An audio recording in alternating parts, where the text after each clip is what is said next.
प्यारे साथियों नमस्कार। आप सभी का स्वागत है आपके अपने YouTube चैनल पे। आज हम लोग पढ़ेंगे भौतिक विज्ञान में लाइट का है और यह जो है 180 क्वेश्चन है, तो इसमें से कोशिश करेंगे कि 180 क्वेश्चन पढ़ लें। तो यह देखिए प्रकाश का है, क्वेश्चन है दिया है कि प्रकाश छोटे छोटे कणों से मिलकर बना है, जिसे कहते हैं, क्या कहते हैं? तो परमाणु बोलते हैं या न्यूट्रॉन बोलते हैं, पॉजिट्रॉन बोलते हैं, तो इसको फोटॉन बोलते हैं। इसका आंसर डी सही होगा। नेक्स्ट है प्रकाश तरंग किस प्रकार की तरंग है? तो प्रकाश की जो तरंग है वह अनुप्रस्थ तरंग है। देखिए इसमें प्र है, इसमें भी प्र है, ठीक है ना। तो इससे याद रखिएगा, ध्व है तो ध्वनि में इसमें होता है ध्वनि, तो यह जो ध्वनि होती है ना वह होता है अनुदैर्ध्य। तो इसका आंसर ये सही होगा, याद रखिएगा। प्रकाश का तरंग की सिद्धांत की किसके द्वारा प्रतिपादित किया गया था? तो प्रकाश का जो सिद्धांत किसके द्वारा? तो हाइगेंस के द्वारा प्रतिपादित किया गया था। तो इसका आंसर बी सही होगा। आगे, निम्नलिखित में से कौन सी प्रघटना वह निर्णय लेने में सहायक होती है कि प्रकाश एक अनुप्रस्थ तरंग है? तो व्यक्तीकरण है, विवर्तन है, ध्रुवीकरण है, अपवर्तन है। तो इसका आंसर सी सही होगा। यह जो है यही घटना जो है प्रकाश को अनुप्रस्थ तरंग में बताती है, तो यह इसका आंसर सी सही होगा, 4 का। 5 देखेंगे कि प्रकाश के विद्युत चुम्बकीय स्वरूप की खोज किसने की थी? दिया हुआ है कि प्रकाश के विद्युत चुम्बकीय स्वरूप को किसने खोज किया था? तो इसका मैक्सवेल होगा, तो इसका आंसर सी सही होगा। और किसने सर्वप्रथम यह दिखलाया कि प्रकाश तरंगों का विवर्तन होता है?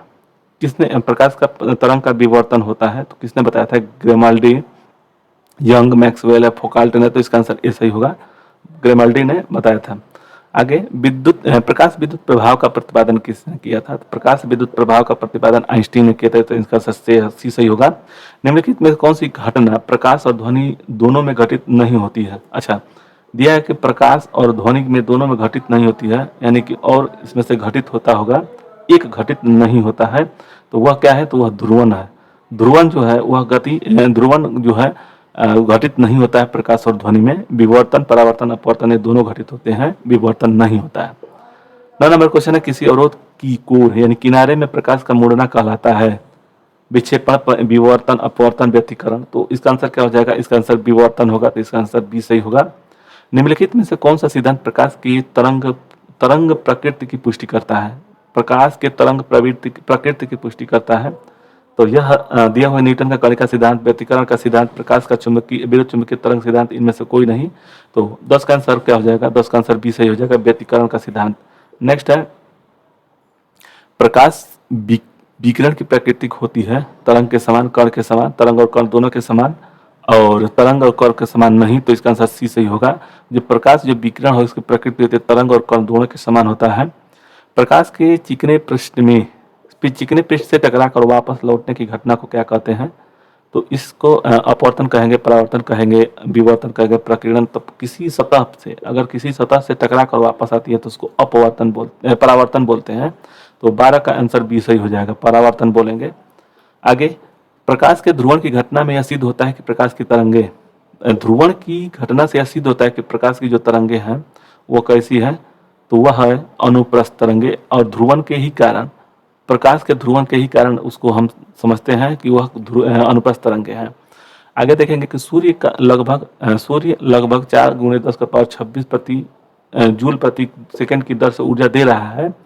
सूर्य में इतनी ऊर्जा निकलने से उसका द्रव्यमान किस दर से कम हो रहा है? तो 14 का आंसर क्या हो जाएगा? बी होगा, 4 × 10⁹ kg S-1। तो यह हो गया बी। प्रकाश का वेग सर्वप्रथम किसने ज्ञात किया था? प्रकाश का जो वेग है वह किसने ज्ञात किए थे? तो गैलीलियो, न्यूटन, रोमर, माइकल्स ने। तो इसका रोमर ने। प्रकाश का जो वेग है वह सर्वप्रथम किसने ज्ञात किया था? तो रोमर ने किए थे, रोमर। 16 क्वेश्चन है कि प्रकाश का वेग सबसे किसमें अधिकतम होता है? तो प्रकाश का वेग निर्वात में सबसे अधिक होता है। नेक्स्ट है, माध्यम के तापमान में वृद्धि के साथ प्रकाश की गति, माध्यम में तापमान में वृद्धि के साथ प्रकाश की जो गति घटती है, बढ़ती है, वैसी रहती है, सहसा गिर जाती है। तो यह हो जाएगा वैसी ही रहती है, यानी कि तापमान की वृद्धि से प्रकाश की गति में कोई फर्क नहीं पड़ने वाला है। जल, कांच और हीरे में प्रकाश की चाल निम्न क्रम में होगा। तो जिससे कि सबसे ज़्यादा जल में होगा, कांच में होगा, ये पूछ रहा है। तो इसका आंसर 18 का हो जाएगा बी, 18 का बी हो जाएगा। जल में, उसके बाद से कांच में, उसके बाद हीरा में। आगे, चंद्रमा से पृथ्वी तक आने में प्रकाश को लगभग कितना सेकंड लगता है? यानी कि चंद्रमा से पृथ्वी तक यानी कि इसका हो जाएगा 1 मिनट 20 सेकेंड होता है, तो इसका आंसर 19 का हो जाएगा। 1 सेकेंड दे रहा है, 1 सेकेंड। अच्छा, देखिए 19 नंबर क्वेश्चन है कि चंद्रमा से पृथ्वी तक आने में प्रकाश को लगभग कितना समय लगता है, तो वह 1 सेकेंड है। इसका आंसर सी सही होगा। प्रकाश, सूर्य का प्रकाश हमारे पास लगभग कितना समय पहुंच जाता है, तो यह जो है देखिए 500 सेकेंड होता है, 500 सेकेंड होता है। तो इसका आंसर ए सही होगा। 8 छक 48 60 छः 8 छक 48 480 हो गया 20, मैंने 8 मिनट 20 सेकंड है, इतना होता है। इसका आंसर सही होगा। यह प्रकाश का वेग, ये पूछता है, बहुत ही इंपॉर्टेंट क्वेश्चन है, इंपॉर्टेंट क्वेश्चन है, इसको रखिए, याद रखिएगा। प्रकाश का जो वेग होता है 3 × 10 का पावर मीटर प्रति सेकंड होता है, या सेंटीमीटर में होता है, किलोमीटर में होता है, तो इसका आंसर क्या हो जाएगा? 21 का आंसर बी हो जाएगा। मीटर प्रति सेकंड होता है, यानी कि 3 × 10 का पावर 8 मीटर प्रति सेकंड होता है, तो इसका आंसर बी सही होगा। नेक्स्ट है पूर्ण सूर्य ग्रहण अधिकतम समय होता है, मतलब कि सूर्य ग्रहण जब होता है तो उस समय पूर्ण ग्रहण कब कितना का समय का होता है, तो इसका आंसर क्या हो जाएगा? 23 का बी हो जाएगा, 460 सेकेंड। नेक्स्ट है सूर्य ग्रहण तब होता है जब सूर्य के जो ग्रहण होता है कब होता है, तो सूर्य ग्रहण कब होता है, तो सूर्य रहेगा, उसके बाद से चंद्रमा बीच में आ जाएगा, चंद्रमा, ठीक है, उसके बाद से पृथ्वी, यानी कि इसमें सूर्य और पृथ्वी के बीच में चंद्रमा आ जाता है जब चंद्रमा बीच में हो, पृथ्वी बीच में हो, सूर्य बीच में हो। और क्या दिया है कि सूर्य चंद्रमा एक रेखा में हो, ये तो नहीं होगा, यह जो है चंद्रमा बीच में हो, इसका आंसर ए सही होगा। 24 का ए सही होगा। नेक्स्ट है चंद्र ग्रहण घटित होती है किस दिन, तो देखिए यहाँ पे 2 चीज़ याद रखिएगा, चंद्रमा और सूर्य, ये 2 चीज़ है। सूर्य ग्रहण मतलब कि चंद्र ग्रहण और सूर्य ग्रहण, देखिए अमावस्या है ना, यह जो है सूर्य का हो गया, और चंद्रमा माँ में पूर्णिमा हो गया, तो इसको याद रखिएगा, यह इसी तरह से होता है। तो इस चंद्र ग्रहण के लिए पूछ रहा है, तो इसका आंसर बी सही होगा। 25 का बी याद रखिएगा, पूर्णिमा यानी कि चंद्रमा, अमावस्या यह है सूर्य है, याद रखिए, यहाँ से आपको समझ में आ जाएगा। सूर्य ग्रहण कब होता है, सूर्य ग्रहण कब होता है, तो सूर्य ग्रहण अमावस्या के दिन, प्रतिपदा के दिन, यानी कि अमावस्या के दिन, तो इसका आंसर ए 26 का ए सही होगा। 27 देखेंगे कि एक काटा हुआ हीरा जो जगमगाता है पूर्ण आंतरिक परावर्तन के कारण, इसका आंसर सी सही होगा। 27 का सी सही होगा। नेक्स्ट देखेंगे पानी से भरे किसी बर्तन से पड़ा एक सिक्का किस कारण थोड़ा उठा हुआ प्रतीत होता है, तो ये हो जाएगा अपवर्तन के कारण, तो इसका आंसर 28 का हो जाएगा बी। परावर्तन में देखिए परावर्तन में क्या होता है कि परावर्तन में किसी आपतन कोण से उसी आपतन कोण से निकल जाएगी, तो एक सतह से होता है वापस चला जाता है। अपवर्तन जो होता है सघन माध्यम से विरल माध्यम में, या विरल माध्यम से सघन माध्यम में होता है, ठीक है ना, तो ये याद रखिएगा। आगे पानी में लटका कर बैठे हुए व्यक्ति को उसका पैर मुड़ा हुआ दिखाई देता है, तो यह होता है अपवर्तन के कारण, इसका आंसर ये सही होगा। जैसे कि देखिए सघन माध्यम से हम देख रहे हैं, विरल माध्यम से हम देख रहे हैं, और सघन माध्यम में वह पैर है, तो इसी के चलते अपवर्तन, यानी अपवर्तन जो होता है सघन और विरल माध्यम के द्वारा होता है, और परावर्तन जो होता है एक सतह से किसी सतह से टच करके वापस चली जाए, तो उसको परावर्तन बोलते हैं। दिया हुआ है 30 नंबर क्वेश्चन, इसमें तो सही हो गया डी। 29 का कितना है, तो 29 का ए सही है। इसका देखेंगे, जब एक कॉम्पैक्ट डिस्क सीडी सूर्य के प्रकाश में देखी जाती है, तो इंद्रधनुष के समान रंग दिखाई देता है, इसको व्याख्या कीजिए। तो इसका अपवर्तन, विवर्तन, परागमन की परिघटना के आधार पर है, तो इसका आंसर डी सही होगा। इसका 30 का जो है डी सही होगा। आगे जल के अंदर पड़ी हुई मछली किस कारण से वास्तविक मैंने अपनी वास्तविक गहराई से कुछ ऊपर दिखाई देती है, तो इसका आंसर अपवर्तन होगा, अपवर्तन, ठीक है। चलिए दिया हुआ कि जल के अंदर मौजूद व्यक्ति को किस कारण जल की सतह के ऊपर वस्तु वास्तविक से अपेक्षाकृत अधिक ऊंचाई पर प्रतीत होती है, तो यह भी अपवर्तन के कारण, इसका आंसर सही होगा। 32 का। 35 देखेंगे कि पानी में डूबी हुई लकड़ी मुड़ी हुई दिखाई देती है, इसलिए मतलब कि जिसे रखी हुई है डुबाई गई है, तो उसका कारण ऐसा प्रभावित होता है, तो इसका आंसर सी सही हो जाएगा। प्रकाश का अपवर्तन होगा। जब प्रकाश की किरण विरल माध्यम से सघन माध्यम में जाती है, तो वो क्या होता है, जैसे देखिए मान लीजिए जल है, जल में से अगर कोई हम छड़ डालते हैं, तो वह अविलंब, जो यह अविलंब है इसके सामने झुक जाती है, अविलंब की ओर झुक जाती है, तो इसका आंसर क्या हो जाएगा, इसका आंसर 34 का हो जाएगा। देखिए 34 का आंसर बी सही होगा, 34 का आंसर बी सही होगा। आगे पूर्ण आंतरिक परावर्तन होता है जब प्रकाश जाती है कि यहाँ पे विरल माध्यम से सघन माध्यम की ओर आपतन कोण के सघन माध्यम से विरल माध्यम की ओर आपतन कोण क्रांति कोण से अधिक हो। अच्छा, पूर्ण आंतरिक परावर्तन कब होता है? तो इसका आंसर क्या हो जाएगा? सघन माध्यम से विरल माध्यम की ओर आपतन कोण क्रांति कोण से अधिक होता है। तो इसका आंसर बी सही होगा। नेक्स्ट है, इंद्रधनुष किस कारण से बनता है? इंद्रधनुष जो है किस कारण से बनता है? तो यह बनता है अपवर्तन और परावर्तन के कारण। इसका आंसर डी सही होगा। मृग मरीचिका बनाने की परिघटना को क्या कहते हैं? तो यह पूर्ण आंतरिक परावर्तन होता है। तो 37 का आंसर डी सही होगा। 38 देखेंगे, पेट अथवा शरीर के अन्य आंतरिक अंगों के अन्वेषण के लिए प्रयुक्त तकनीक एंडोस्कोपी आधारित है किस पर? तो पूर्ण आंतरिक परावर्तन के घटना पर। तो इसका आंसर ए सही होगा।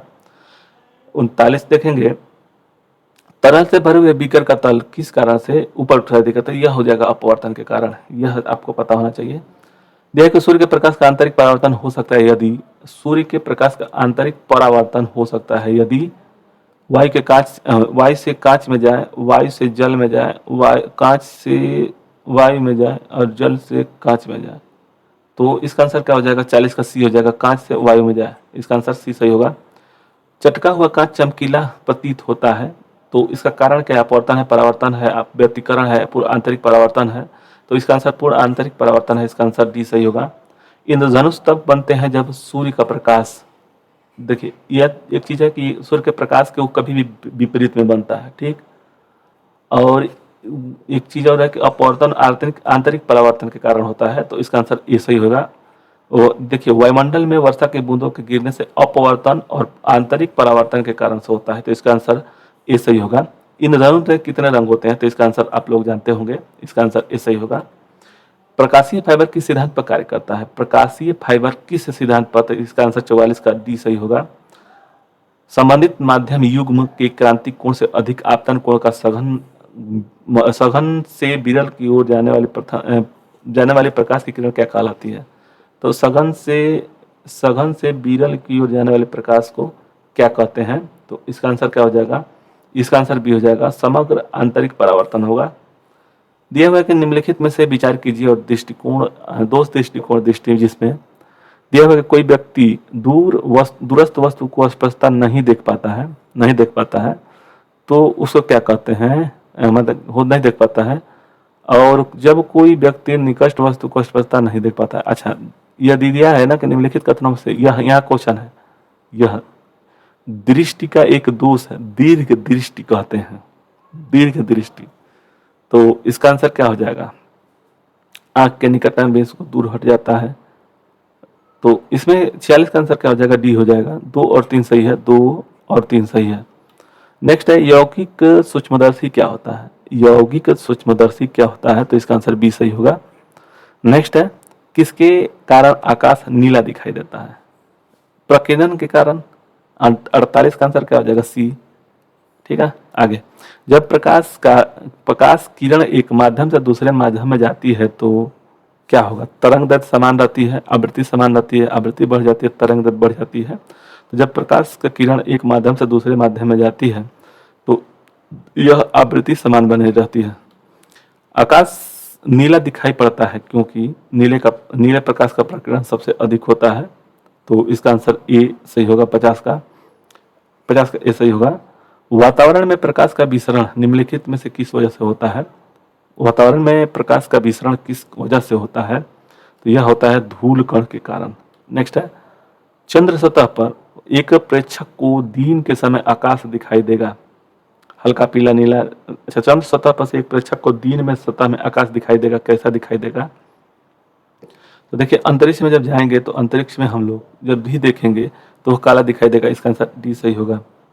नेक्स्ट है, एक गोलाकार वायु का बुलबुला किसी कांच के टुकड़े में अंततः स्थापित है, उस बुलबुले से गुजरती हुई प्रकाश की किरण के लिए एक बुलबुला की तरह व्यवहार करता है।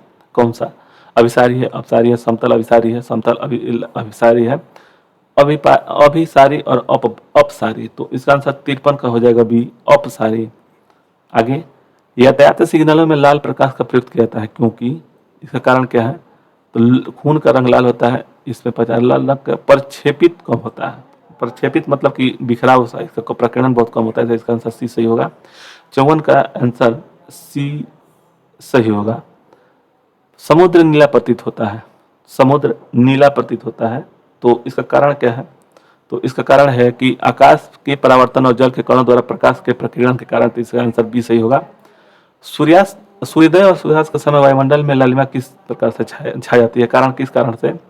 तो वह अपवर्तन के कारण होता है। तो 56 का आंसर नहीं, प्रकीर्णन के कारण होता है।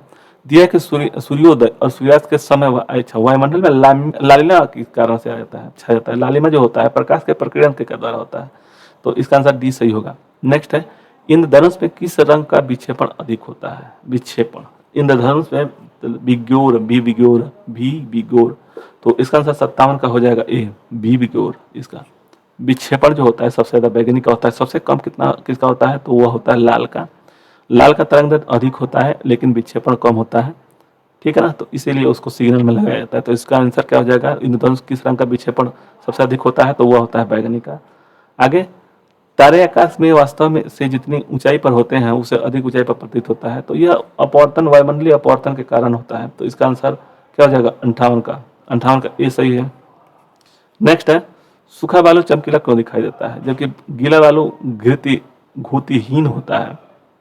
सूखा बालू चमकीला क्यों होता है? तो इसका आंसर क्या हो जाएगा? यह परावर्तन के कारण होता है, तो इसका आंसर बी सही होगा।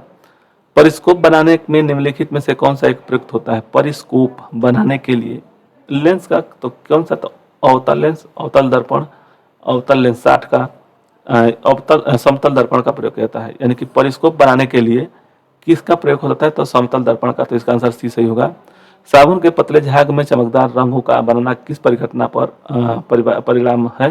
तो यह कौन सा है? तो यह ई है, बहुलित परावर्तन और व्यतिकरण। वाहन पीछे से आने वाली वस्तुओं को देखने के लिए किसका प्रयोग करते हैं? वाहन पीछे से आने वाली वस्तुओं को देखने के लिए किसका प्रयोग करते हैं? तो पीछे से देखने वालों के लिए हम लोग उत्तल लेंस का प्रयोग करते हैं। उत्तल लेंस क्या होता है? लेंस, उत्तल लेंस का प्रयोग करते हैं कि उत्तल दर्पण का प्रयोग करते हैं, दर्पण होता है, तो 62 का सी हो जाएगा, उत्तल दर्पण का प्रयोग करते हैं। आगे, निम्न में से क्या वायुमंडलीय अपवर्तन का परिणाम नहीं है? अपवर्तन का परिणाम, वायुमंडलीय अपवर्तन का परिणाम नहीं। सूर्य को अपने वास्तविक उदय या 2 मिनट, यह तो है, यह है, यह सही है। नहीं है तो पहले हम लोग सही निकालेंगे। सूर्य और अस्त के समय लालिमा दिखाई देना, यह नहीं है। रात में तारों का टमटमाना, यह भी सही है। आकाश में अपने वास्तविक ऊंचाई से, यह भी सही है। तो यह जो सूर्यास्त का समय लाल जो दिखाई देता है, यह नहीं है। इसका आंसर 63 का बी हो जाएगा। 64 देखेंगे, रोगियों के दांत देखने के लिए चिकित्सकों द्वारा प्रयुक्त दर्पण तो अवतल दर्पण होता है, तो इसका आंसर बी सही होगा, 64 का। आगे 65 देखेंगे हम लोग, वाहनों में की अग्रदीपों यानी हेडलाइट में किस प्रकार के दर्पण का उपयोग होता है? तो 65 का आंसर क्या हो जाएगा? डी होगा, परवलीय दर्पण होता है, 65 का डी। आगे 66 देखेंगे, दाढ़ी बनाने के लिए तो इसका अवतल दर्पण का प्रयोग करते हैं। देखिए हम लोग समतल दर्पण भले रहता है, समतल दर्पण का प्रयोग करते हैं, लेकिन उसमें अवतल दर्पण बहुत ही सुंदर दिखाई देगा। इसका आंसर ए सही होगा। नेक्स्ट है, इनमें से कौन सा सही है? इनमें से कौन सा एक सही है? तो वह हो जाएगा 67 में सी सही होगा। 1/f बराबर 1/u प्लस 1/v, तो इसका आंसर सी सही होगा। क्वेश्चन है, क्वेश्चन 68 है, किसी वस्तु के प्रतिबिंब मनुष्य की आंख में कहाँ बनता है? आइरिस में, कार्निया में, प्यूपिल में या रेटिना में? तो 68 का आंसर हो जाएगा डी, 68 का डी हो जाएगा, रेटिना। रेटिना, रेटिना पर नेत्र द्वारा प्रतिबिंब देखिए उल्टा बनता है, ये तो कंफर्म है कि उल्टा बनता है। हमारा मस्तिष्क उसको सीधा समझता है, ऐसे कि हम लोग छोटे से देखते हैं तो यह समझ में आता है ऐसा ही। तो वास्तविक सीधा नहीं, उल्टा बनता है, उल्टा और छोटा। इसका आंसर ए सही हो जाना चाहिए। तो इसका आंसर क्या हो जाएगा? 69 का ए, वास्तविक और उल्टा छोटा बनता है, 3 चीज हो गया। 70 है कि किसी व्यक्ति का पूरा प्रतिबिंब देखने के लिए उसका न्यूनतम ऊंचाई कितनी होती है? यानी कि व्यक्ति का आधा, जो व्यक्ति है, व्यक्ति की ऊंचाई का आधा जो होता है आदमी को देखने के लिए, प्रतिबिंब देखने के लिए जरूरत पड़ती है, तो इसका आंसर हो जाएगा बी, आंसर बी सही होगा। एक वस्तु 2 समानांतर समतल दर्पणों के बीच रखी जाती है तो कितने प्रतिबिंबों की संख्या होगी? कह रहा कि 1-2 समानांतर के बीच, तो इसका आंसर क्या हो जाएगा? 71 का, 71 का डी हो जाएगा, अनंत।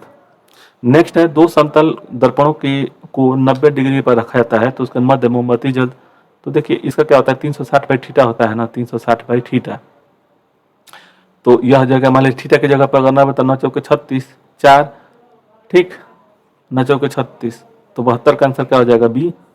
इसमें से एक घटा देंगे तो यह हो जाएगा बी, ठीक है ना। देखिए इसका सूत्र होता है प्रतिबिंब, दो दर्पणों के बीच में प्रतिबिंब जो बनता है तो 360 और बाई थीटा माइनस 1, यही पे सूत्र बनता है। तो 300 यानी कि 90 हो गया थीटा का मान, थीटा का 90 हो गया, तो 9 चौके 36, 4 माइनस 1 बराबर 3, तो इसका आंसर बी सही हो गया, ठीक। तो 72 का बी।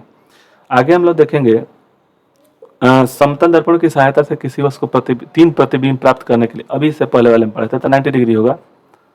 आगे देखिए इसमें क्या हो रहा है कि समतल दर्पण की सहायता से किसी वस्तु को तीन प्रतिबिंब यानी कि 360 और बटा में यक्स थीटा, मतलब कि यह जो थीटा है कितना रखेंगे कि हमारा 3 बन जाए, तो यानी कि यह रखेंगे। देखिए क्या होता है, यह जो 3 है तो यह 4 माइनस 1 होता है, ठीक, तो 3 हो गया, यानी कि यह 4 आना चाहिए हमारा, तो यह हो जाएगा 90 डिग्री, तो इसका आंसर सी सही होगा। दिया है कि यदि एक व्यक्ति को दो समतल दर्पणों को 60 को अंश का आनत है तो बीच खड़ा व्यक्ति का प्रतिबिंब कितना होगा? तो 6 9 नहीं, 6 को 36, 6 एक कम कर दीजिए 5, यानी कि 74 का सी सही होगा। यानी कि देखिए 360 और बट्टा में कितना, 360 बट्टा में थीटा अब माइनस 1 होता है, ठीक। तो अब क्या होगा इसका, अब देखिए यहाँ पे यह हो जाएगा 360 और बट्टा में 60 और माइनस 1, ये मान हो गया, तो यह हो जाएगा 6 का 36, 6 में से एक गया 5, तो इसका आंसर सी सही होगा। उसी तरह से एक और यहाँ पे देखे थे हम लोग, देखिए 3 प्रतिबिंब बनेगा तो ये होता है प्रतिबिंब कितना बनता है, तो दर्पण के बीच में अगर प्रतिबिंब कितना होता है तो 360 और बटा में थीटा और माइनस में 1 बराबर यही होगा, तो बराबर 3। अब इसको हम लोग ले लेंगे इधर, तो 360 और बटा में यह हो जाएगा, 3 प्रतिबिंब बनाए तो यह थीटा का मान हमको निकालना है, तो यह जब खुलेगा तो इधर आ जाएगा, तो यह हो जाएगा 4, और इसको जब कटाएंगे तो मतलब कि थीटा बराबर क्या करेंगे 360 बटा में 4, तो यानी कि 90, ठीक। तो यही आंसर सही हो गया। आगे अभिसारी लेंस वह होता है, अभिसारी लेंस होता है क्या? तो वह एक किरणें एकत्रित करता है, किरणें एकत्रित करता है। अभिसारी लेंस किरणों को फैलाता है, तो इसका आंसर 76 का ए हो जाएगा, 76 का ए। आगे 77 क्या होगा? प्रकाश का रंग निर्धारित होता है उसके आयाम से, तरंग दर से, तीव्रता से, वेग से, तो 77 का आंसर हो जाएगा बी, उसके तरंग दर से प्रकाश का रंग निर्धारित होता है। पानी में हवा का बुलबुला वैसे ही काम करेगा जैसे करता है, कैसा? तो उत्तल अवतल लेंस जैसा, मतलब ये है ना खुला हुआ, तो उत्तल लेंस जैसा कि अवतल लेंस जैसा? अब बताइए। तो 78 का आंसर हो जाएगा डी, अवतल लेंस जैसा। हम पृथ्वी के पृष्ठ पर सूर्य का प्रकाश प्राप्त करते हैं, ये प्रकाश किस का किरण पुंज है? मतलब क्या किरण पुंज है, किस प्रकार का किरण पुंज है? अभिसारी, बेतरतीब, समांतर, अभिसारी, अपसारी, अभिसारी, तो 79 का आंसर सी हो जाएगा, समांतर। आगे डायोप्टर किसकी इकाई है? लेंस की क्षमता के, लेंस की दूरी की, फोकस दूरी की, ध्वनि की तीव्रता का। डायोप्टर जो होता है वह लेंस की क्षमता होती है, और 80 का क्या हो जाएगा? तो ए हो जाएगा, लेंस की क्षमता यानी कि ए। धूप में चश्मे की क्षमता होती है 0 1 3 4, कौन सा डायोप्टर होगा? तो 81 का आंसर क्या हो जाएगा? ए, 0 डायोप्टर। एक लेंस के फोकसांतर 25 सेंटीमीटर, उसकी क्षमता क्या होगी? तो 82 का आंसर क्या हो जाएगा? बी हो जाएगा, प्लस 4D होगा। एक उत्तल लेंस की फोकस दूरी 0.2 मीटर है, तो इसकी क्षमता होगी, इसकी क्षमता कितनी होगी? तो 83 का आंसर क्या हो जाएगा? डी, प्लस 5D होगा। यदि किसी ऐनक के लेंस का पावर दो डायोप्टर है तो उसका फोकस दूरी होगी 84 का आंसर क्या हो जाएगा? 84 का सी हो जाएगा, 50 सेंटीमीटर। एक उत्तल लेंस को जब पानी में डुबाया जाता है तो उसकी क्षमता बढ़ जाती है, घट जाती है, परिवर्तित रहती है, तो इसका आंसर ए हो जाएगा, घट जाता है, 85 का ए। 86 है कि प्रिज्म में प्रकाश के भिन्न रंगों का विभाजन कहलाता है, तो यह कहलाता है क्या? प्रकाश का विवर्तन, प्रकाश का विक्षेपण, तो 86 का आंसर हो जाएगा डी। आगे प्रिज्म में गुजरने पर सूर्य के प्रकाश की किरणें विभिन्न रंगों में विभक्त हो जाती है, क्योंकि प्रिज्म से, अच्छा रंगों में, क्योंकि परीक्षणों के प्रिज्म के तरंगे होती हैं, दो सतहों पर विवर्तन अपवर्तन होता है, तो 87 का आंसर क्या हो जाएगा? 87 का आंसर हो जाएगा डी। आगे श्वेत प्रकाश कितने रंगों के मेल से बनता है? तो यह 7 होता है, तो 88 का आंसर क्या हो जाएगा? डी। नेक्स्ट है, श्वेत प्रकाश जब प्रिज्म से होकर गुजरता है तो वर्ण सबसे अधिक विचलित होता है। अच्छा, कौन सा वर्ण सबसे अधिक विचलित होता है? तो बैंगनी होगा। भी विग्योर होता है, भी और आर अंत में, तो इसका सबसे ज्यादा होगा तो भी होगा, तब बैंगनी होगा। तो 89 का आंसर क्या हो जाएगा? 89 का आंसर बी सही होगा, बी सही होगा। नेक्स्ट है, प्रकाश का निम्नलिखित में से कौन सा रंग प्रिज्म में से होकर सबसे कम अपसारित होता है? अपसारित होता है, तो 90 का आंसर हो जाएगा ए लाल। प्राथमिक रंग है, प्राथमिक रंग पाए जाने वाले रंग, इंद्रधनुष के रंग, श्वेत प्रकाश के स्पेक्ट्रम का रंग। तो प्राथमिक जो रंग होता है वह क्या होता है? तो वह होता है वे रंग जो अन्य रंगों के मिश्रण से उत्पन्न नहीं किया सकता है। तो इसका आंसर डी सही होगा। 3 मूल रंग क्या है? लाल हीरा, लाल नीला हीरा, लाल हरा तो बन जाता है ना, ये कौन सा होगा? नीला पीला लाल, पीला भी बन जाता है। 92 का हो जाएगा क्या? सी, नीला लाल हरा, ब्लू रेड और ग्रीन, आरजीबी बोलते हैं, आरजीबी। ठीक है, ये तीनों होता है प्राथमिक मूल रंग होता है, प्राथमिक रंग होते हैं। श्वेत प्रकाश का अपने विभिन्न रंगों में अलग अलग होने की प्रक्रिया को क्या कहते हैं? विक्षेपण। वर्ण विक्षेपण होगा कि परिक्षेपण होगा, प्रकीर्णन होगा, विवर्तन होगा। तो 93 का वर्ण विक्षेपण बोलते हैं उसे। निम्नलिखित में से कौन सा प्राथमिक रंग नहीं है? तो आरजीबी होता है, RGB, red green blue, red green blue, yellow, yellow. इसका आंसर बी सही होगा। निम्नलिखित में से किस रंग का तरंग दैर्घ्य अधिक होता है? तरंग दैर्घ्य अधिक लाल का होगा, इसका आंसर बी सही होगा। ठीक है ना, प्रकीर्णन कम होता है लेकिन तरंग दैर्घ्य अधिक होता है, 95 का डी सही होगा। निम्नलिखित में से कौन सा रंग सम्मिश्रण दिन और रात के समय सर्वाधिक सुविधाजनक होता है? अच्छा, सम्मिश्रण दिन और रात के समय सुविधाजनक होता है, तो यह कहाँ होता है? कौन सा होता है? लाल और हरा होता है। किसी अपारदर्शी वस्तु का रंग उस रंग के कारण होता है जिसे अवशोषित करता है, अपरिवर्तित करता है, परावर्तित करता है, प्रकीर्णित करता है। तो इसका आंसर परावर्तित करता है, इसका आंसर सी सही होगा। हरी पत्तियों का पौधा लाल रोशनी में रखने पर कैसा दिखाई देगा? हरी पत्ती का लाल काला दिखाई देगा अपने के अलावा, जैसे कि हरा है तो हरा में देखेंगे तो हरा दिखाई देगा, लेकिन जब भी किसी और से देखेंगे तब तो वह होगा काला। ठीक, लेकिन 98 हो गया। 98 का कौन सा आंसर सही है? सी। नेक्स्ट, एक परिवहन वाहनों में अतिरिक्त पीली बत्तियां होती हैं, इसके लिए क्या कहा जाता है, किया जाता है? तो इसका आंसर क्या हो जाएगा? 99 का आंसर हो जाएगा सी। पीला प्रकाश कोहरे को बेचता है जिसे सड़क साफ दिखाई देता है, अतः कोहरे वाली रातों में पीली बत्ती काम आती है। नेक्स्ट है, प्रकाश के 7 रंग होते हैं, रंगों को अलग करने का क्या तरीका है? प्रिज्म के साथ अलग अलग किया जा सकता है प्रिज्म से, तो इसका आंसर 100 का आंसर हो जाएगा ए, ये सही होगा। तो आज हम लोग पढ़े 1 से 100 तक। आप लोगों को वीडियो अच्छा लगे तो लाइक और शेयर सब्सक्राइब करें। धन्यवाद।